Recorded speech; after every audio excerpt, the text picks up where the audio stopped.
Om Swastiastu. Perkenalkan, saya Nikoma Ayu Valentina Setiadewi, NIM 201011115 dari Prodi Administrasi Rumah Sakit akan membawakan materi mengenai manajemen dan fungsi manajemen. Yang pertama, kita akan membahas sejarah perkembangan ilmu manajemen. Ilmu manajemen merupakan salah satu disiplin ilmu sosial. Taylor melakukan suatu percobaan time and motion study dengan teori ban berjalan. Dari sini lahirlah konsep teori efisiensi dan efektivitas. Kemudian Taylor menulis buku berjudul The Principle of Scientific Management tahun 1911 yang merupakan awal dari lahirnya manajemen sebagai ilmu. Di samping itu, ilmu manajemen sebagai ilmu pengetahuan mempunyai ciri-ciri sebagai berikut. Yang pertama, adanya kelompok manusia, yaitu kelompok yang terdiri atas 2 orang atau lebih. Yang kedua, adanya kerjasama dari kelompok tersebut. Yang ketiga, adanya kegiatan in process atau usaha. Keempat, adanya tujuan. Menurut Mary Parker Follett mendefinisikan manajemen sebagai seni dalam menyelesaikan pekerjaan melalui orang lain. Definisi ini mengandung arti bahwa para manajer untuk mencapai tujuan organisasi melalui pengaturan orang lain untuk melaksanakan berbagai tugas yang mungkin dilaksanakan. Manajemen memang bisa berarti seperti itu, tetapi bisa juga mempunyai pengertian lebih dari itu, sehingga dalam kenyataan tidak ada definisi yang digunakan secara konsisten oleh semua orang. Stoner mengemukakan suatu definisi yang lebih kompleks, yaitu sebagai berikut. Manajemen adalah suatu proses perencanaan, pengorganisasian, pengarahan, dan pengawasan usaha-usaha pada anggota organisasi dan menggunakan sumber daya organisasi lain agar mencapai tujuan organisasi yang telah ditetapkan. Dari definisi di atas terlihat bahwa Stoner telah menggunakan kata proses, bukan seni, mengartikan manajer sebagai seni mengandung arti bahwa hal itu adalah kemampuan atau keterampilan pribadi, sedangkan suatu proses adalah cara sistematis untuk melakukan pekerjaan. Manajemen didefinisikan sebagai proses karena semua manajer tanpa harus memperhatikan kecakapan atau keterampilan khusus harus melaksanakan kegiatan-kegiatan yang saling berkaitan dalam pencapaian tujuan yang diinginkan. Berdasarkan uraian di atas, disimpulkan bahwa pada dasarnya manajemen merupakan kerjasama dengan orang-orang untuk menentukan, menginterpretasikan, dan mencapai tujuan-tujuan organisasi dengan melaksanakan fungsi-fungsi perencanaan, planning, pengorganisasian, organizing, pengarahan, actuating, dan pengawasan controlling. Sampai sekarang belum ada suatu teori manajemen dapat diterapkan pada semua situasi. Seorang manajer akan menjumpai banyak pandangan tentang manajemen. Dari beberapa pendapat ilmuwan, kita dapat menyimpulkan bahwa terdapat variasi pengertian organisasi di kalangan ilmu sosial. Memang, ruang lingkup istilah organisasi itu sendiri sangat luas. Organisasi bisa dilihat sebagai suatu tindakan, institusi, sistem, pola interaksi, dan aturan. Luasnya, penggunaan istilah tersebut berimplikasi pula pada luasnya pengertian organisasi bahwa dalam kursus ilmu sosial sendiri. Ada 3 elemen dalam organisasi. Yang pertama, interaksi manusia. Yang kedua, kegiatan pengarah pada tujuan. Kemudian, struktur organisasi itu sendiri.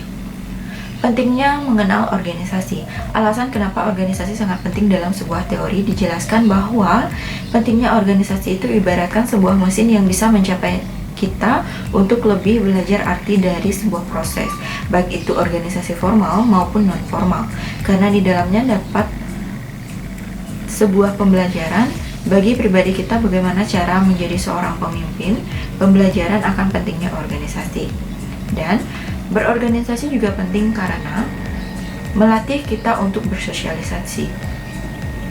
Organisasi membuat kita akan terlatih untuk berinteraksi dengan berbagai macam orang, dan hal ini sangat berguna untuk kita setelah terjun di dunia kerja. Contoh organisasi yang baik untuk bersosialisasi yaitu BEM. Ini merupakan membuat kita lebih dekat dan kenal dengan mahasiswa lain hanya dengan teman sekelas saja. Kemudian, memberi pelajaran untuk meyakinkan orang lain. Belajar berorganisasi melatih kita agar dapat membuat proposal yang meyakinkan untuk diakui dan diterima orang lain. Demikian pula terjun ke dunia nyata kelak. Untuk memperoleh satu proyek besar, kita harus bisa mengajukan lobby yang meyakinkan untuk menang. Merangsang kreativitas. Manfaat berorganisasi yang paling terasa adalah kita akan terlatih untuk menjadi pribadi yang kreatif, selalu memiliki ide-ide, dan terangsang untuk berpikir di luar kerangka yang baku. Kemudian, membuat kita menjadi pribadi yang menarik. Kalau kita aktif dalam setiap kegiatan, kita akan lebih dikenal banyak orang. Kemudian, mengajarkan kita untuk bekerja keras, tanggung jawab, pantang menyerah, dan tidak suka berpangku tangan.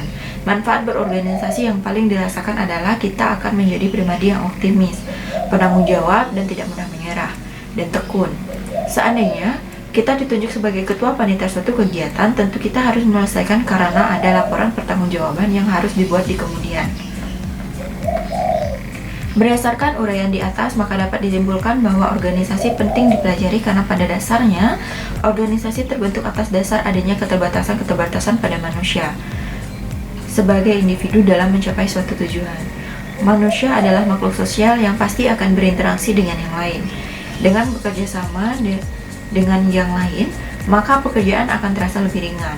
Selain itu, pekerjaan atau tugas akan lebih cepat selesai dibandingkan kita hanya bekerja seorang diri. Kemudian, organisasi memiliki bentuk-bentuk antara lain. Yang pertama, organisasi lini. Organisasi lini ini garis wewenang yang menghubungkan langsung secara vertikal antara atasan dan bawahan. Ciri-cirinya, jumlah karyawan sedikit, manajer di bawahnya hanya sebagai pelaksana, saran dan alatnya terbatas, hubungan atasan dan bawahan bersifat langsung. Bentuk lini pada perusahaan seorang pemilik perusahaan adalah top manager. Kemudian ada organisasi fungsional. Wewenang dari pimpinan tertinggi dilimpahkan kepada kepala bagian yang mempunyai jabatan fungsional untuk dikerjakan para pelaksana yang mempunyai keahlian khusus. Ciri-cirinya, organisasi kecil terdapat kelompok kerja staf ahli, spesialisasi dalam pelaksanaan tugas target yang hendak dicapai jelas dan pasti, pengawasan ketat. Kemudian ada organisasi garis dan staf. Pelimpahan wewenang secara vertikal dari pimpinan ke kepala bagian di bawahnya, serta masing-masing pejabat. Manajer ditempatkan satu atau pejabat staf yang tidak mempunyai wewenang memerintah tetapi hanya sebagai penasihat, misalnya kearsipan, keuangan, dan personel. Ciri-cirinya, hubungan atasan dan bawahan tidak seluruhnya langsung, karyawan banyak, organisasi besar, ada dua kelompok kerja organisasi sehingga ditekankan adanya spesialisasi, proses lini, dan personel staf. Kemudian organisasi fungsional dan garis. Wewenang dari pimpinan tertinggi dilimpahkan kepada kepala bagian di bawahnya yang mempunyai keahlian tertentu serta sebagian dilimpahkan kepada pejabat fungsional yang koordinasinya tetap diserahkan kepada kepala bagian. Ciri-cirinya, tidak tampak pembatasan tugas pokok dan bantuan, spesialis praktik pada pejabat fungsional, pembagian kerja dan pelimpahan wewenang tidak membedakan perbedaan tingkat eselon.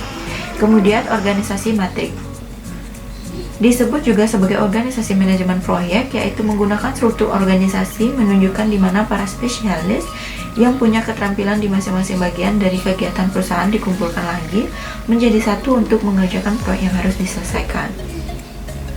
Kemudian organisasi komite. Tugas kepemimpinan dan tugas tertentu dilaksanakan secara kolektif oleh kelompok pejabat yang merupakan komite atau dewan atau board yang pluralistik manajemen. Terdiri dari eksekutif komite atau pemimpin komite, anggotanya mempunyai wewenang ini. Staf komite, orang-orang yang hanya memiliki wewenang staf. Kemudian manajemen. Definisi manajemen menurut George R. Terry. Manajemen adalah sebuah proses yang terdiri dari perencanaan, pengorganisasian, penggerakan, dan pengawasan untuk mencapai tujuan yang telah ditetapkan sebelumnya. Kemudian menurut Henry Fayol, manajemen adalah sebuah proses perencanaan, pengorganisasian, dan pengawasan terhadap sumber daya yang ada untuk mencapai tujuan yang efektif dan efisien. Kemudian fungsi manajemen. Yang pertama, perencanaan atau planning. Perencanaan adalah rangkaian proses memilih atau penetapan tujuan organisasi dan penentu strategi yang dibutuhkan oleh mencapai tujuan. Dengan perencanaan dapat dilakukan penilaian alternatif dalam pengambilan keputusan agar mendapatkan pilihan terbaik di antara alternatif lainnya. Kemudian pengorganisasian atau organizing. Organizing atau pengorganisasian adalah rangkaian aktivitas pembagian tugas yang akan dikerjakan serta proses pengembangan struktur organisasi yang sesuai tujuan perusahaan. Tujuan organisasi wajib dijalankan dengan baik agar dapat mengatur berbagai SDM atau sumber daya lainnya. Dengan begitu, sumber daya ini dalam perusahaan dapat berfungsi secara optimal dan mampu melaksanakan peran serta fungsi masing-masing dengan baik. Yang ketiga ada pengarahan, actuating. Pengarahan atau actuating yaitu suatu tindakan yang berupaya agar semua anggota kelompok dapat berusaha meraih tujuan yang sesuai dengan rencana manajerial serta usaha. Fungsi ini bertujuan mengarahkan atau mengendalikan agar pekerjaan makin efektif dan efisiensi. Kemudian pengawasan atau controlling. Tujuan controlling atau pengawasan ialah untuk menilai pekerjaan yang telah dilakukan oleh seluruh SDM yang ada di suatu perusahaan. Kemudian pengawasan sangat penting dilakukan karena fungsi ini untuk menentukan kualitas layanan atau produk yang dihasilkan perusahaan dapat berjalan dengan baik atau tidak. Kemudian manajemen rumah sakit. Ciri-ciri rumah sakit, banyak macam dan jenis profesional, kecenderungan otonom dan mandiri. Ada pelayanan gawat darurat, pelayanan 24 jam terus-menerus, selalu ada dokter jaga. Kemudian ciri manajemen rumah sakit yaitu mempunyai visi dan misi yang jelas, asas terpadu kepedulian dan keadilan, orientasi tujuan, keterbukaan, dan kepemimpinan merupakan salah satu faktor yang dominan. Kemudian SMART. SMART adalah pendekatan dari 5 langkah dalam penentuan tujuan, yaitu spesifik, measurable atau terukur, achievable atau dapat dicapai, relevant, dan time-based tenggat waktu. Singkatan ini pertama kali digunakan dalam manajemen review edisi November 1981 oleh George D. Doran. SMART Goal adalah salah satu tool efektif yang digunakan perusahaan untuk mencapai tujuan bisnis mereka secara realistis dan konsisten. Berikut tahap-tahapan dalam menyusun SMART Goal, yaitu yang pertama, spesifik. Poin pertama adalah menekankan pentingnya penetapan target yang spesifik, benar-benar spesifik. Hindari target yang terlalu aman atau kurang mendetail. Target tidak boleh ambigu, harus jelas dan dipaparkan dengan bahasa yang lugas. Kedua, mengukur progres. Setelah menentukan tujuan yang spesifik, tahap selanjutnya adalah mengukur progres atau kemajuan dari tindakan yang sudah dilakukan. Kemajuan akan membantu tim untuk tetap berada dalam jalur yang benar, menetapkan tenggat waktu, dan merasakan semangat dan euforia ketika memperoleh hasil yang menggembirakan di setiap pencapaian yang membawa mereka lebih dekat pada tujuan. Untuk itu, ukurlah progres dengan menyatakan pertanyaan how, membuat daily remedy untuk menilai dan memastikan proses Anda. Buatlah jurnal harian untuk menuliskan hal-hal penting yang terjadi dalam proses Anda mencapai target, sehingga Anda dapat mengetahui sudah seberapa dekat Anda kepada target Anda. Kemudian, tetapkan tujuan yang realistis dan dapat dicapai. Poin ketiga ini menekankan bahwa target harus realistis dan dapat dicapai. Attainable artinya target tidak boleh dibuat terlalu mudah atau untuk performa standar tim Anda. Tidak juga boleh terlalu sulit sehingga terasa mustahil untuk dicapai. Untuk membuat target tercapai, Anda perlu menilai apakah tujuan yang sudah Anda tetapkan dapat dicapai atau tidak, dengan mengukur dari beban kerja tim, pengetahuan, dan kemampuan tim atau dari sumber daya lain yang mendukung. Jika tidak, maka Anda bisa menetapkan tujuan lain yang bisa Anda capai di masa sekarang. Kemudian target attainable juga akan menjawab pertanyaan seperti apakah Anda sudah memiliki komitmen kuat untuk mencapai tujuan Anda? Apakah ada target lain yang lebih besar yang ingin Anda capai? Kemudian buat tujuan yang relevan. Target yang relevan jika tercapai akan mendorong tim, departemen, dan organisasi lebih maju. Sebuah target yang mendukung atau selaras dengan target-target lain akan dianggap sebagai target yang relevan. Sebuah target yang relevan akan memberi jawaban iya untuk semua pertanyaan ini. Apakah target ini layak diperjuangkan? Apakah target ini ada di waktu yang tepat? Apakah target ini sesuai dengan kebutuhan dan target Anda yang lainnya? Apakah Anda orang yang tepat untuk mengerjakan target ini? Kemudian yang terakhir, yaitu tetapkan tenggat waktu. Ini adalah bagian dari filosofi SMART yang melindungi target dari serangan krisis sehari-hari yang biasa terjadi dalam organisasi. Target dengan tenggat waktu akan menimbulkan urgensi. Target dengan tenggat waktu akan menjawab pertanyaan berikut. Kapan? Apa yang bisa saya lakukan dalam 6 bulan dari sekarang? Apa yang bisa saya lakukan dalam 6 minggu dari sekarang? Atau apa yang bisa saya lakukan hari ini? Kemudian ada pembagian kerja. Pembagian kerja itu harus sesuai dengan standar prosedur, uraian tugas dan fungsi, kemudian nilai-nilai standar. Kemudian koordinasi, menumbuhkan kesatuan tindakan, menghindari perasaan yang satu lebih penting dari yang lain, menumbuhkan rasa solidaritas, menghindari pekotak-kotakan di antara para petugas. Kemudian pengawasan, mendeterminasi yang telah dikerjakan, evaluasi presentasi kerja, melakukan tindakan korektif, diharapkan hasil kerja sesuai dengan yang telah direncanakan sejak awal, hasil akhir pelayanan rumah sakit, pemerataan efisiensi dan berkualitas. Kemudian ada tugas rumah sakit. Tugas rumah sakit adalah melaksanakan upaya pelayanan kesehatan yang mengutamakan kuratif dan rehabilitatif. Dilakukan secara terpadu dengan upaya promotif dan preventif, serta melakukan upaya rujukan. Kemudian, fungsi rumah sakit yang pertama, pelayanan medis. Yang kedua, pelayanan penunjang medis dan non-medis. Yang ketiga, pelayanan asuhan keperawatan. Yang keempat, pelayanan rujukan. Yang kelima, pelayanan pendidikan dan pelatihan. Yang keenam, pelaksanaan penelitian dan pengembangan. Yang ketujuh, pengelolaan administrasi dan keuangan.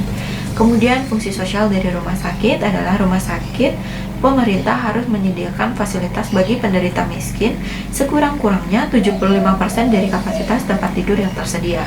Kemudian biaya bagi penderita miskin dikelola melalui asuransi kesehatan atau Jamkesmas. Kemudian ada pasar bebas dan organisasi. Pelayanan rumah sakit berorientasi pada kepuasan pelanggan. Keterbatasan sumber daya bukan hambatan untuk mencapai produk pelayanan yang bermutu dan efisiensi. Peran organisasi prosesi sangat penting untuk peningkatan mutu sumber daya manusia. Kemudian kepuasan pelanggan. Kepuasan pelanggan itu yang pertama, pelanggan dapat menentukan agenda tindakan, pelayanan yang bermutu, informasi mudah diperoleh dan jelas, dominasi dalam penentuan keputusan. Kemudian pelayanan prima rumah sakit. Yang pertama, pemanfaatan teknologi tepat guna dan diferensiasi teknologi maju agar tercipta profesional yang komitmen pada visi rumah sakit. Efisiensi proses pelayanan rumah sakit, sumber daya manusia sebagai aset rumah sakit harus perlu dikembangkan. Demikianlah materi yang dapat saya sampaikan. Jika ada kesalahan dalam materi, saya mohon maaf yang sebesar-besarnya. Akhir kata saya ucapkan terima kasih dan Om Santi Santi Santi Om.